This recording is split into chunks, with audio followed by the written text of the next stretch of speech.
আসসালামু আলাইকুম। ফারহা মমস কিচেনে সবাইকে স্বাগতম। আমাদের আজকের রেসিপি মিষ্টি কুমড়া, চিংড়ি মাছ এবং চাপা শুটকি দিয়ে রান্নার রেসিপি।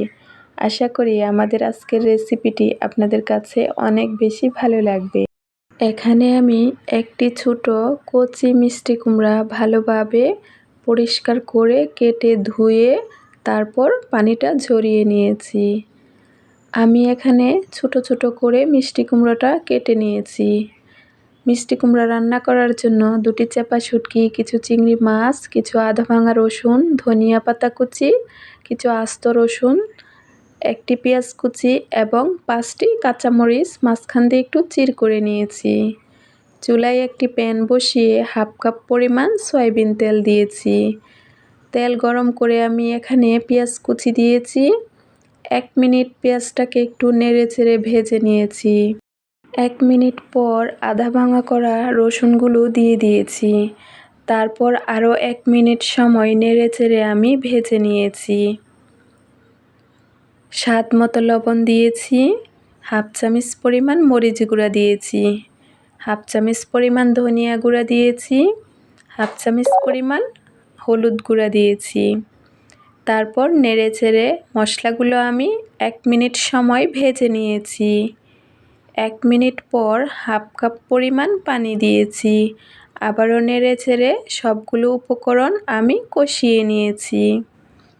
মশলাটা ভালোভাবে কষিয়ে তারপর রান্না করবেন, খেতে অনেক বেশি ভালো লাগবে। এখন আমি আস্ত রসুন দিয়েছি এবং কাঁচামরিচ দিয়েছি। আবারও নেড়েচেড়ে সব কিছু আমি কষিয়ে নিয়েছি। মশলাগুলো কষিয়ে নেওয়ার পর এখানে আমি চিংড়ি মাছগুলো সাজিয়ে দিয়েছি। 1 পিঠ মাছ আমি 1 মিনিট সময় ভেজে নিয়েছি। এভাবে আমি 2 মিনিট সময় 2 পিঠ মাছ ভেজে তারপর 2 মিনিট সময় আরও কষিয়ে নিয়েছি। তারপর আমি এখানে চাপা শুটকিগুলো দিয়েছি। আবারও নেড়েচেড়ে শুটকি, মশলা এবং চিংড়ি মাছ ভালোভাবে কষিয়ে নিয়েছি। একটু সময় নিয়ে ধৈর্য ধরে মশলাগুলো ভালোভাবে কষিয়ে তারপর রান্না করবেন, খেতে অনেক বেশি ভালো লাগবে। মশলা আমি ভালোভাবে কষিয়ে মিষ্টি কুমড়াগুলো দিয়ে দিয়েছি। নেড়েচেড়ে মশলার সঙ্গে মিষ্টি কুমড়ো মিশিয়ে নিয়েছি। তারপর ঢাকনা দিয়ে আমি ঢেকে দিয়েছি। 4 মিনিট সময় আমি ঢাকনা লাগিয়ে মিষ্টি কুমড়াগুলো কষিয়ে নিয়েছি। ঢাকনা উঠিয়ে আমি আবারও নেড়েচেড়ে দিয়েছি।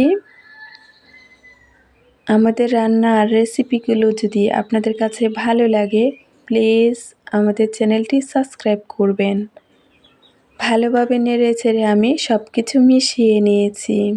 আপনারা চাইলে মিষ্টি কুমড়া শুধু চিংড়ি মাছ দিয়েও রান্না করতে পারেন, কিন্তু একটু শুটকি এবং চিংড়ি মাছ দিয়ে রান্না করলে খেতে অনেক বেশি ভালো লাগে। শুটকি মশলার সঙ্গে মিশে যাওয়ার পর কাঁটাগুলো উঠিয়ে ফেলে দিবেন। ঢাকনা লাগিয়ে আমি আরও 2 মিনিট রান্না করে নিয়েছি। তারপর আমি ঢাকনা উঠিয়ে ধনিয়া পাতা কুচি দিয়েছি। আবারও নেড়েচেড়ে সব কিছু আমি মিশিয়ে নিয়েছি। আমি একটু ভিজা ভিজা করে মিষ্টি কুমড়াটা রান্না করব, তাহলে খেতে অনেক বেশি ভালো লাগবে। আপনারা চাইলে নেড়েচেড়ে একদম শুকিয়ে নিতে পারেন, তাহলেও খেতে ভালো লাগবে। রেসিপি ভালো লাগলে চ্যানেলটি সাবস্ক্রাইব করবেন। সবাই ভালো থাকবেন, সুস্থ থাকবেন। আল্লাহ হাফেজ। আসসালামু আলাইকুম।